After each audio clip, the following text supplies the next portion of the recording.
a gun, taking shots and moving targets for fun, getting your fix from hunting down the road. You know anything about Fort Wayne?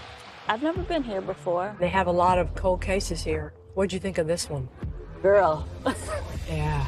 Tanya and I are here in snowy Fort Wayne, Indiana, to look into the murder of 47-year-old mother Beverly Parker. And we know that Beverly went to church, she had a decent job, and she has friends. There were a couple of people I put little stars by their name that I'm hoping it can tell us what all they knew from back then. In August of 1997, Beverly Parker was brutally beaten and stabbed to death in her own home. When word of that got around, it really shook up the community. I mean, that's a vicious attack. That's a hateful killing. Yeah. More than one weapon. It goes in different areas of the house. It didn't happen quickly. She struggled. You can tell by the way she's moving around inside the house. There's a lot to talk about when we get to the crime scene. There is. Beverly's murder was one of the most brutal I've ever seen. It screams overkill, and to me it seemed very personal.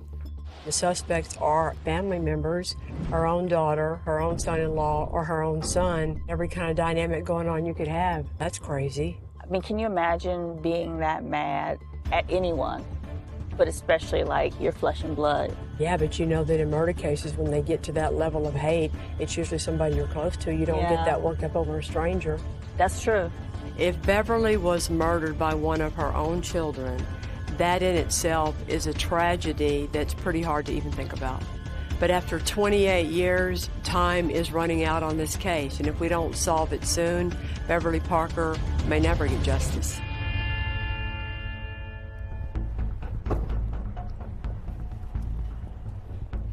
Oh, hello. How are you? Hi. I'm Kelly. Brian. Nice to meet you. Nice to meet you. Tanya. Brian. I'm Mark. Nice to meet you, Mark. Hi, Mark. I'm Kelly. Nice to meet you, Kelly. Did you draft him to work on this case with you? He is. He's working with me. He works with me on a lot of other cases.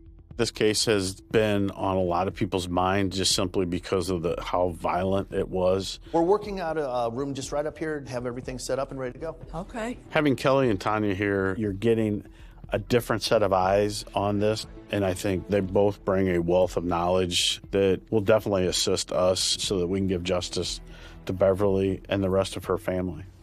Okay, let's put our picture of Beverly Parker up here. What was she like? She worked at a very large company here in Fort Wayne at the time, Lincoln Life Insurance. She did go to church, but she stayed at home a lot. She kept to herself, kind of a private lady that just did her own thing. Beverly had recently separated from her husband, George, but he allowed her to stay in their house with their teenage son, Toriano. Her 28-year-old daughter, Chantel, lived close by along with her husband, John. Why don't y'all walk us through the story and tell us what you think about it? Beverly Parker, she's at home the evening of 8/23 of 1997. Her husband, George, went over there to pick up Toriano to take him to a roller skating party. Later that night, Toriano and George pull into the driveway. Toriano walks up to the door. George was actually starting to back out of the driveway when Toriano came yelling and running out, saying that Beverly, his mom, was down and bleeding. They call 911. Yes, I want to report a potential murder. A murder? What do you mean a murder? My mother is on the ground. Blood is everywhere. Homicide investigators arrive on scene. There's multiple blows from the sharp knife, and then there's signs of blunt force trauma, and that is very significant. There were no weapons found, no forced entry, and nothing of value was stolen. Investigators looked into Beverly's husband, but they got along and he had an alibi. After dropping off their son at the skating rink, he went to his normal night shift job at the mall. With him cleared, detectives turned their attention to others close to Beverly. As we're investigating this case, we find out the kids, Toriano and Chantel, don't have a good relationship with Beverly. There was some violence. She had made comments to friends that, hey, if anything ever happens to me suspicious or I get murdered, it's my kids. The other aspect in the case, we find out that Chantel's husband at the time, John Grant, is having some kind of sexual affair with Beverly Parker. Chantel's mother sleeping with her husband. The fact that Beverly was sleeping with her own daughter's husband twisted this investigation in a whole new direction. Was that a factor? Did Chantel find out? Or did the investigation just bring out unrelated skeletons out of their closet? We're going to start with our suspect board. Let's start with Toriano. And at the time this happened, Toriano was 17. Beverly's son, Toriano, was allegedly roller skating with some of his friends all night long at a local skating rink. But that alibi is one that we're going to need to confirm, especially with Toriano's violent history. So we know that Toriano had battered his mom between 1 year and 2 years prior to the homicide that led her to have to be hospitalized. Where is Toriano today? Toriano's in Department of Corrections here in Indiana. He took a 40-year plea for attempted murder. 40-year plea for attempted murder? Yeah. Toriano was only a teenager and did not have a car. But he did gain financially from the murder, and he's in prison today for the 2016 attempted murder of his girlfriend, where he stabbed her repeatedly with a knife. We know that Toriano's the beneficiary of the life insurance policy, right? We do. And how much was it? $80,000. We've all had people killed for a lot less than that, right? Yes. Let's do John next. What do we know about John Grant? We know that John was in a sexual relationship of some type with Beverly. Including 2 days prior, right? Yes. He may be saying that because he's trying to make sure if any DNA comes up, that's his cover story. John Grant initially claimed that he was home on the night of the murder and didn't know anything about Beverly's death. But over the years, his story has changed quite a bit. The first story was that he doesn't know what happened. He was in bed. And then that story ultimately changes, and he says Chantel came home and it was about 11 o'clock and he saw blood on them. Later, after that statement, he called law enforcement back and said, hey, I wasn't truthful, there's more. Chantel told him that she and her mother were at the house. They got in a fight and she beat her up. So he says he goes over there and finds Beverly down in the living room hallway area. And he said Beverly asked him for help. That's kind of when he snapped into this, God, I don't want to be here when the police come here. I got 2 warrants. And he said he left. I went home. I told her, I said, I've been over your mama house. She said, is she dead? I said, no, she ain't dead. I need to go back. She said, I need to go back and finish the job because she'll talk. John came forward with claims that Chantel killed her mother only after they were separated. You have to wonder about John's motive in coming forward. Was he righteously coming clean or just trying to throw his ex-wife under the bus? And shortly after, Chantel told police that it was John who did it. Okay, so last up we're going to put Chantel. What kind of a person was Chantel? She had theft priors, bad checks, theft by deception. And while you're on motive, yeah, the affair with her husband. She had suspicions, but she had never visually seen it. Okay. Chantel told witnesses that she hated her mother, and she once wrote a very chilling letter to her own godmother where she detailed how she wanted to kill her mother. How does a daughter come to hate her own mother so much? That is a question that we're going to need to answer. What do we think about the crime scene that points to her? Skillet. She makes the comment, the black skillet missing.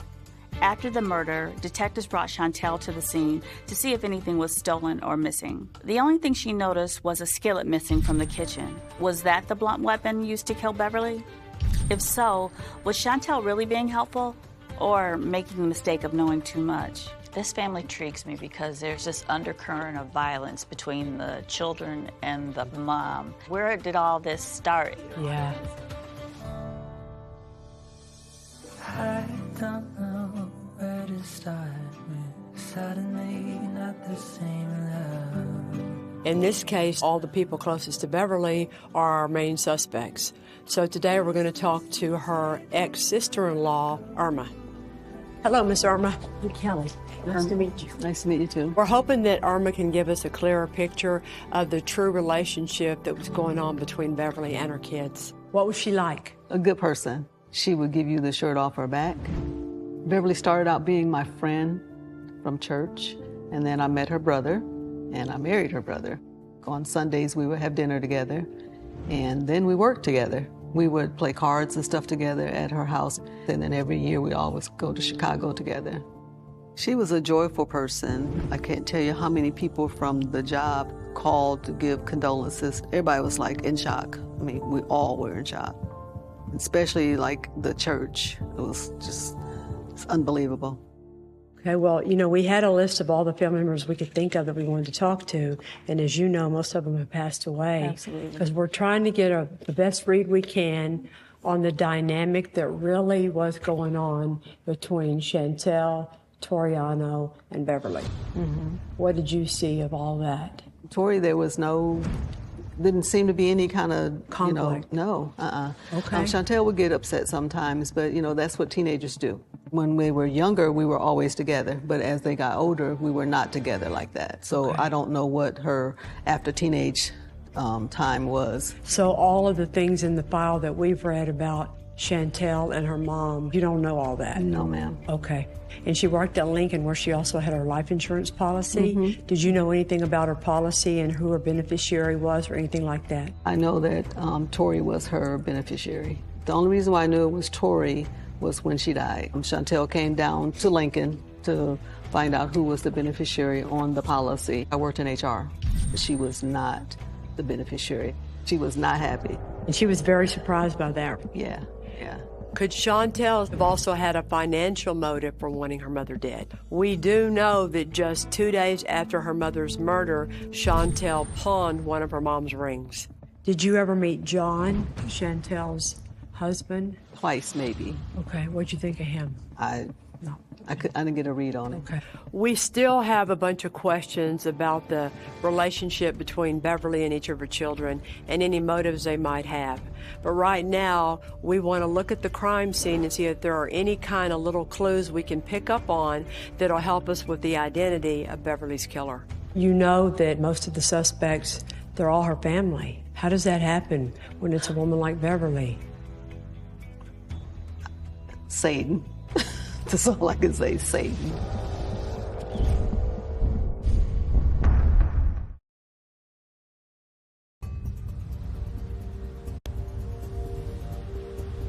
Now we're going to go to the crime scene. It's one of those build-out deals, which is just the way, measurement-wise, we want it to perfect. be. So when we get there, what all are you hoping to talk through? Where she could have been standing when the initial assault took place, I believe she was first stabbed in the back. She didn't know anything was even going to happen.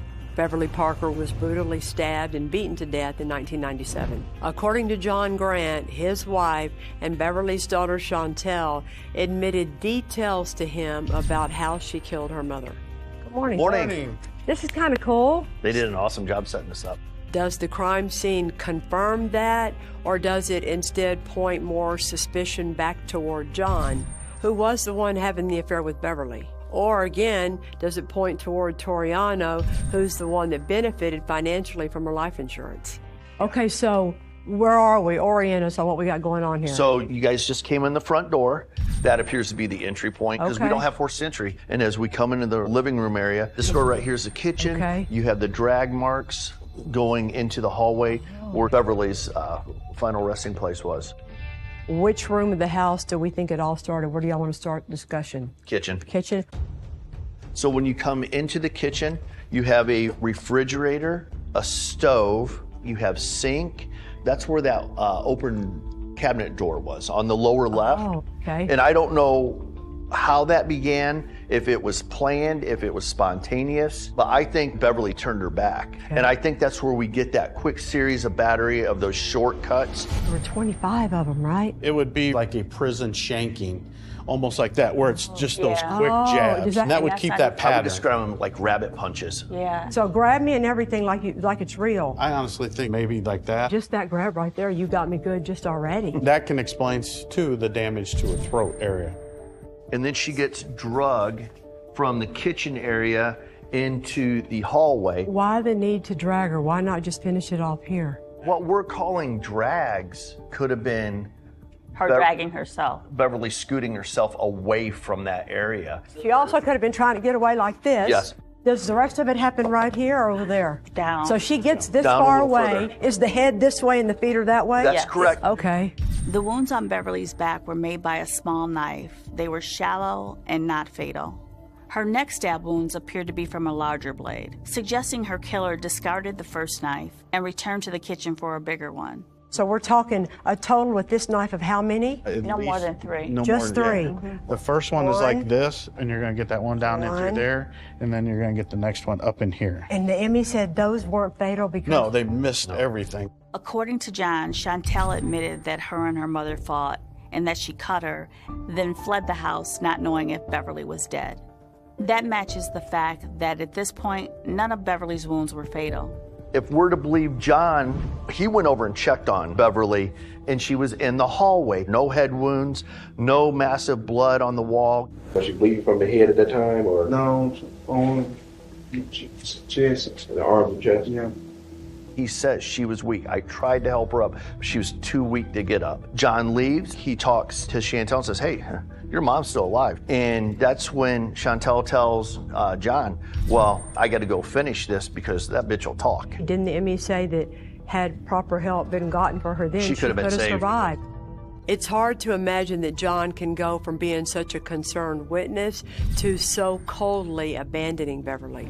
But it's harder to believe that he would have chosen to finish the job himself. As for Toriano, if he had left the skating rink to commit the crime, you would think that somebody would have noticed some kind of blood on his clothes, or they would have noticed that he changed his clothes when he returned, and nobody did. So when our killer comes back for the second time, we have some footprints that go on top of the old blood. Where are they? They're made in the blood trail, and somebody came through. Do they go toward the frying pan area? Yes, maybe she just looked and saw that she was still breathing. She goes back into the kitchen. She goes under the cabinet, retrieves the skillet. Put your head the way Beverly's head is. I would think the natural inclination is, I'm gonna get down like this, right? And I'm gonna go like this and whack you. And your linear marks could come from this if our skillet had that. They could come from that. Turn your head. If I hit you, that linear mark right there. Yeah, that's entirely possible. Unlike her stab wounds, Beverly's head trauma was fatal, with patterned injuries that looked like they may have been caused by a heavy skillet, like the one Chantel told investigators was missing from the house. Pulling a gun, trigger, sticking a knife, that's easy. This, it's hard. Beverly's wounds and the order of the attack seemed to match the admissions that Chantel allegedly made to John. This was not quick. I can't imagine the pain and fear that Beverly went through the last minutes of her life, especially if it was all at the hand of her own daughter.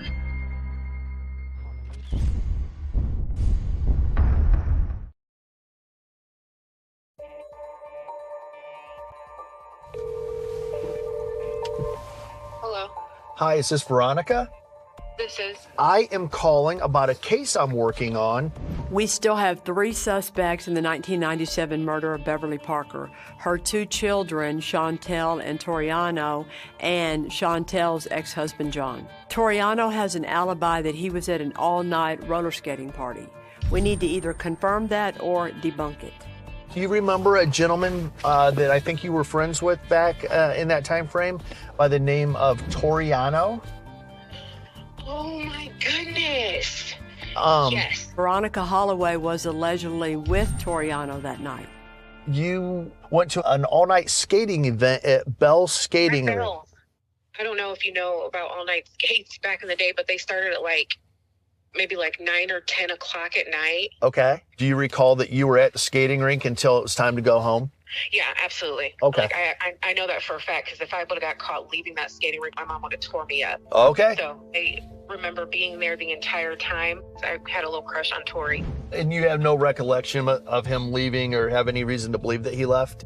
No. Okay. No, I don't. This is good news for Toriano and for the case, because anytime you clear out innocent suspects, it gets you that much closer to clearing your case. I say we try Jamar Rich. Okay. Toriano was also hanging out with his friend Jamar that night, so we want to see what he has to say.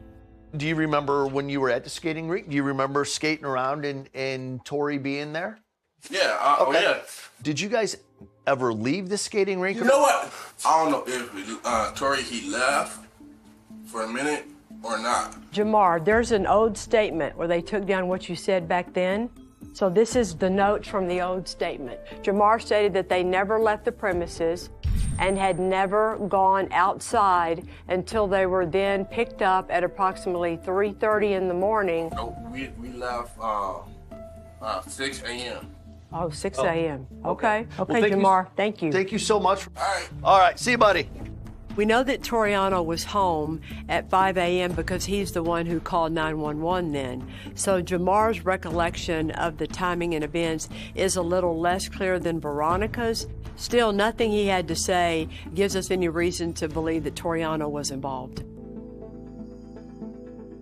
Try this number. This is in the file in Dalton, Georgia. Okay.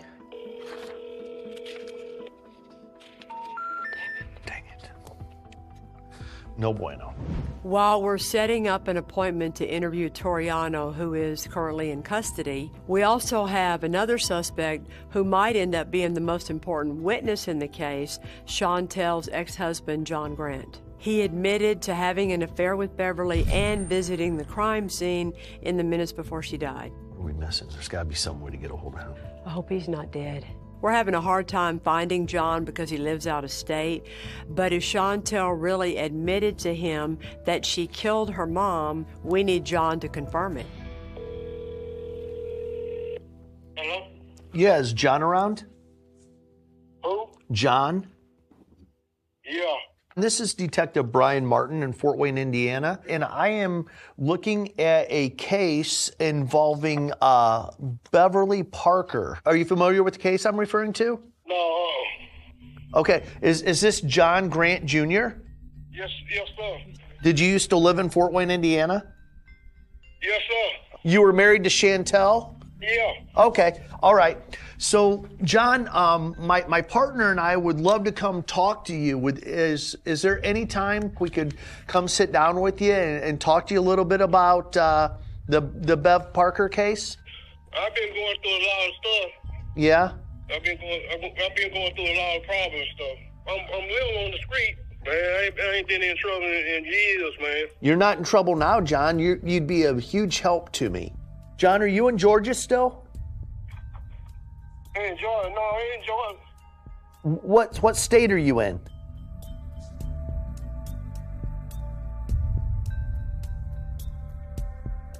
John?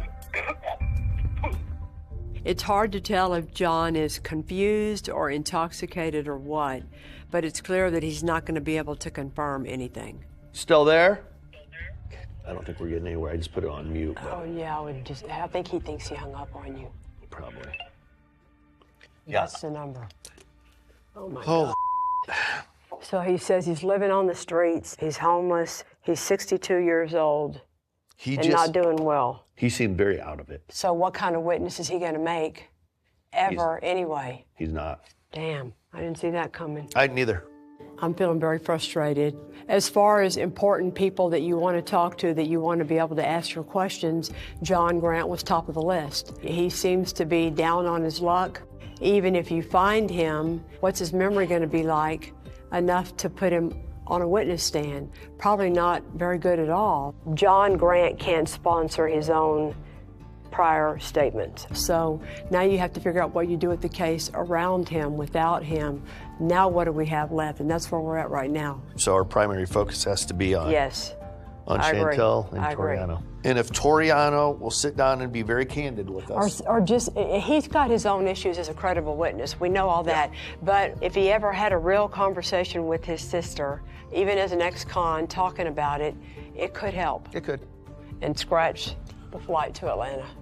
Unfortunately, yeah, that's where we're at.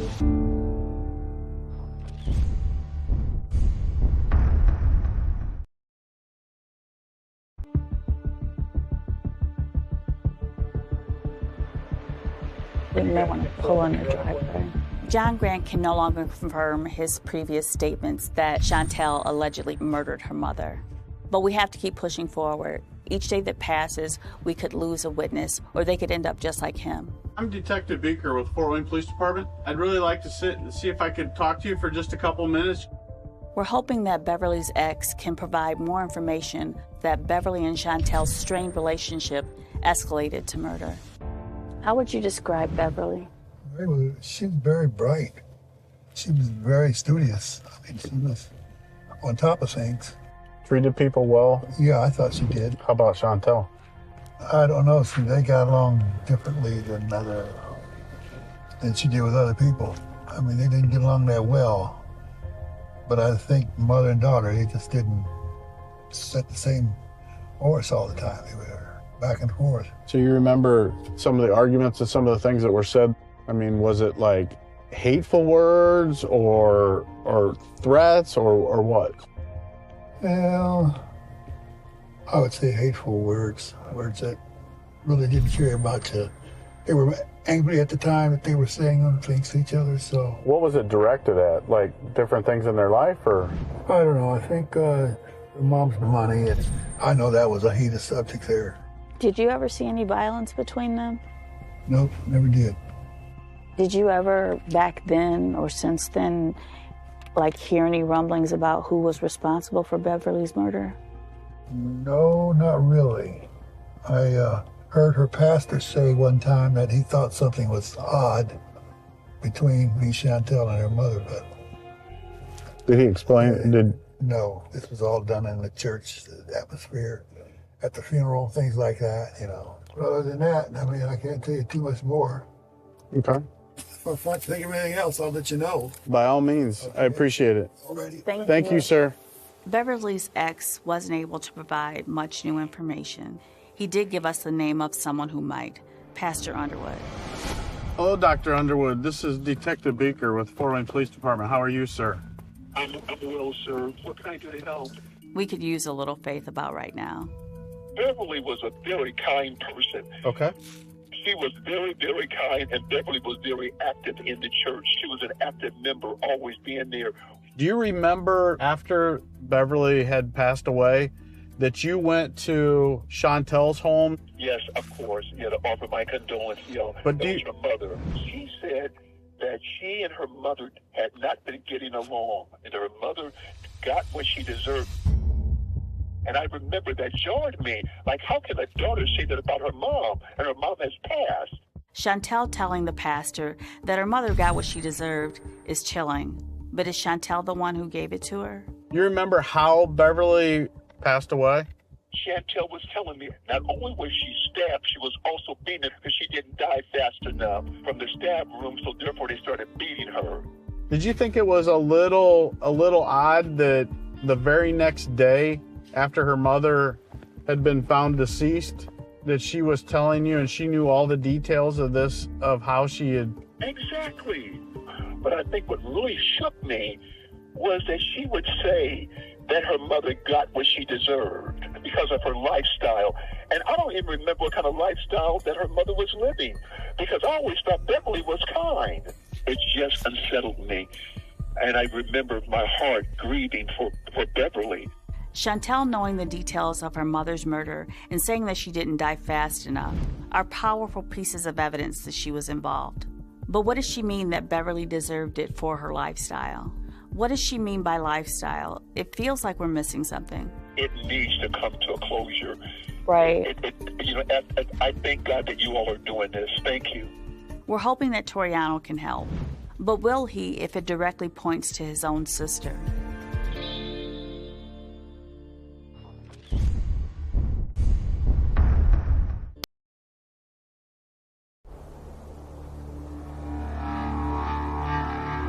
Toriano, my name is Detective Beaker. I'm with the Fort Wayne Police Department with the Homicide Division. We reopened your mother's homicide? Yes. Detective Beaker made arrangements to interview Toriano Kurtz in prison about the murder of his mother, Beverly Parker. We want to know what he can tell us more specifically about that night or his sister Chantel's relationship with their mother. My mother had came in my room and told me go have some fun because at the time this was the last weekend of before school started. And I gave her a hug, gave her a kiss, and went outside, jumped in the car with my father, went to the skating rink, and then about 1 o'clock, I called my mom just to let her know I would be home soon, and I didn't even get the answer machine. When I came in and I saw red on the wall, and then as soon as I turned right, that's where I saw her. Okay. She was dead. I want you to know, 1 year before that, I had put my hands on my mother, and when she went into court, she had told them instead of taking me to boys' school, I had went to counseling, and we bettered our relationship, and it was stronger and stronger. How was the relationship with your mom and Chantel? It was very toxic. My mother had an affair with Chantel's first husband. So you're talking about John? No, John was her second husband. So your mom had an affair with both of Chantel's husbands? Yes, she did. And did Chantel know about both of these affairs? Yes, she did. We knew that Beverly was having an affair with Chantel's husband at the time, John Grant. But if Beverly had a pattern of sleeping with Chantel's husbands and boyfriends, could finding out about that have caused Chantel to snap? Is that what she meant when she said her mom deserved to die for her lifestyle? So prior to her being murdered, your mom had kind of led on that her insurance policy was to be split between you and your sister, correct? Yes. So neither one of you had any idea until after she was murdered that the insurance policy at some point had been changed by your mother and your sister was no longer a part of that? That is correct. The conversation with Toriano was fantastic. His whole world changed after his mother passed away. You yourself, Toriano, are a victim of this whole thing. Yes, I am. After she passed away, my life went into a dark direction. My aggression, my anger, and then the reason I'm in prison right now. It's kind of led him down a spiral in which he's been placed in different correctional facilities, and he's willing to do whatever he can. He wants to get this resolved. Could you picture your sister being the type of person that if she got that angry and got that upset, that she could have done what happened to your mother? Truthfully, yes.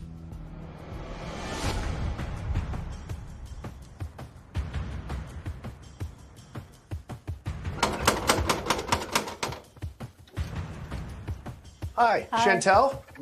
Hi, I'm Detective Martin. Can I speak with you for a minute? Hi, how are you? It's time we talk to Chantel. We've been told she hated her mother and was upset to learn she wouldn't receive her mother's life insurance payout. She also seemed to know details about the crime and possible weapons used. But will she incriminate herself more today? I'm just looking at some information. What's going on? Well, I'm trying to bring the case to a close. I'm trying to get some. They had already done that years ago. No, I'm a Fort Wayne detective. Oh, okay. I saw a conversation where it looked like you may have said that John was involved, or you felt John was involved. Because he was, excuse my language, my mother. Right. Well, there was another case where your mom was involved with one of your gentleman friends too, right? My mama, she screwed pretty much almost every boyfriend I had from 15. That's what I was going to ask you to tell us about your mom. I want to talk about it. I do not want to talk about Beverly Belt Parking. I hope she's burning in hell. Wow, okay. You don't understand how much pain she... I'm sorry to hear that. Yeah, we didn't come here to traumatize you or anything, but we're trying to find out who would kill your mother so brutally. I don't care. Chantel said she hopes that Beverly is burning in hell. That's the last thing you would ever think that you would hear from a victim's daughter. She still has that raw anger and emotion, and it goes to some of the motive in this case. So there's a couple things. Why she would have taken your name off of her beneficiary for her life insurance? Why would she did that? Have done that? You to me was to take me off the insurance. I told everybody in Fort Wayne, my mama ain't leaving me nothing, ever. Because when them so-called detectives who were talking about I killed my mama for the insurance, I said, why would I? And I'm not getting a goddamn thing. According to witnesses, including Toriano, Chantel found out she wasn't on her mother's life insurance after the murder, not before, like she's claiming. After they allowed you and George and Tori to go back in, To see if anything was missing. Yeah, do you remember that at all? No, and I'm sorry. So you don't remember saying the only thing missing was a black skillet? No. In reading the reports, I'm just being honest with you, it's been said that you would kill your mother, which is probably why That's probably why they were looking at you back then. I would say something like that because I was, spouting off. That was my mother. Good, bad, or the other. Whoever didn't believe I love my mother, I love that crazy bitch. Okay. That's the only mama I had. Okay. Let me ask you a question. Who do you think killed Beverly? I don't know, and I don't care. The interview with Chantel was extremely informative. We learned her true feelings about Beverly. Well, thank you so for much. Your time. Take care. Thank you. Thank you. She also vacillated to crying and saying that nobody deserved to die like that, and that was my mother. I don't even know if she knows when she's telling the truth. I think we got more than what I would have ever guessed. That went good. Yeah.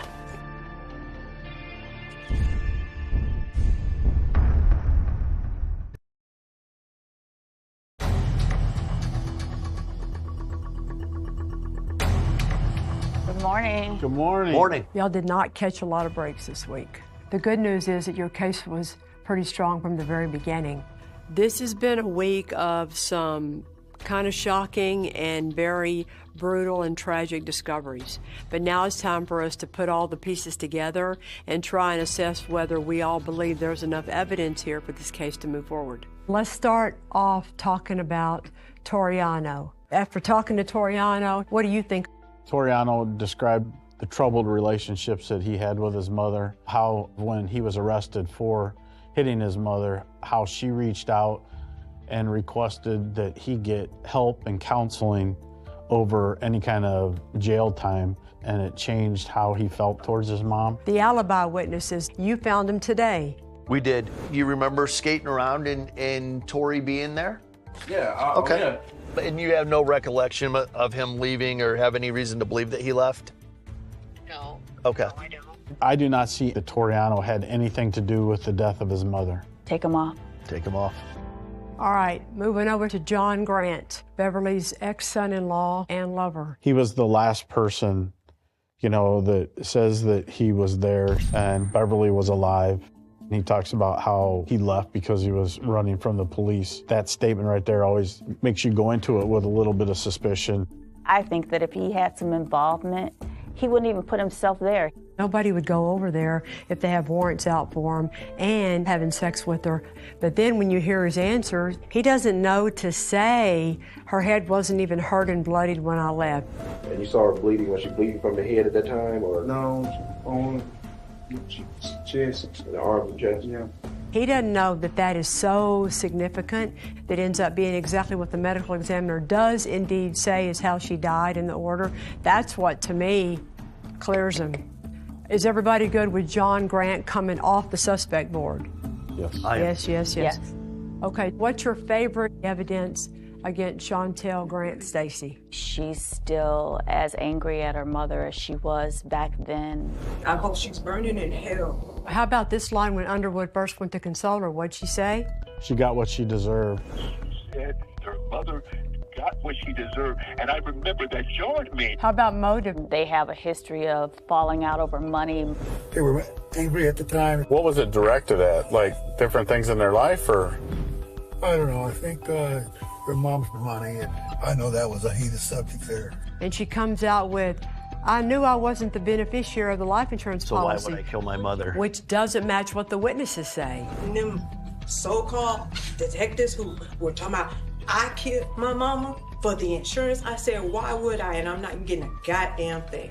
The next big point is her slip up about the skillet, but she makes a point of telling y'all, I don't remember anything about that skillet. Come on, that's the last thing she's gonna ever forget. You don't remember saying the only thing missing was a black skillet?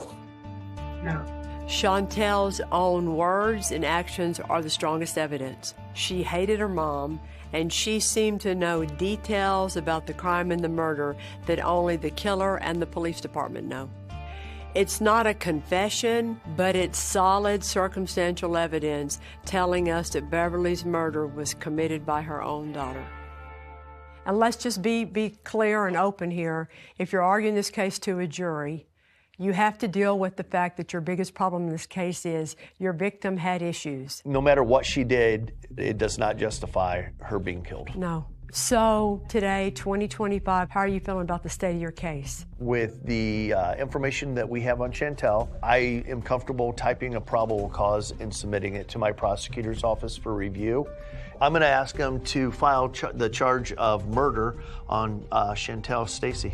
I think it's a very good case, and I agree with Brian. The other thing I would say to y'all is people are dying. You can't afford to keep waiting for somebody to make this decision. It's time to move. I agree. This is our best shot. This is our time. This is it.